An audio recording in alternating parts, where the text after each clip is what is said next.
The U.S. government is closely monitoring the situation in Syria after the fall of the Assad dictatorship. Tareen Small has more details from Washington. Syrians fired guns in celebration of the fall of the Syrian government this weekend. The dictator Bashar al-Assad fled to Russia with his family. Anything is better than a regime that has brutalized and massacred its people over 50 years. Citizens tore down symbols of Assad, and hundreds of prisoners detained by his regime have been set free. The U.S. says it believes American journalist Austin Tice, who was imprisoned in Syria, is alive, and they are working to find him. U.S. national security personnel said that right now it's an open question as to who is running Syria.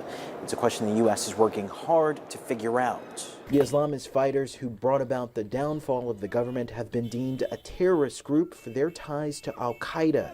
But Abu Muhammad Jalani, the leader of the group, has denounced al-Qaeda. We're going to work with all the groups in Syria. And as President Biden said yesterday, the rebel groups, including the ones that have been designated as terrorist groups, have actually said all the right things. Now the question is, what will they do to try to bring about a better Syria? Assad's regime had been propped up by Russia and Iran, but that influence is now likely gone. Anything like this rebellion that diminishes Russian and Iranian influence and power in the Middle East is good for the United States, it's good for Israel, it's good for our Arab friends. With the dictatorship gone, Syrians are shifting their focus to essentials and joining long lines for bread and gas.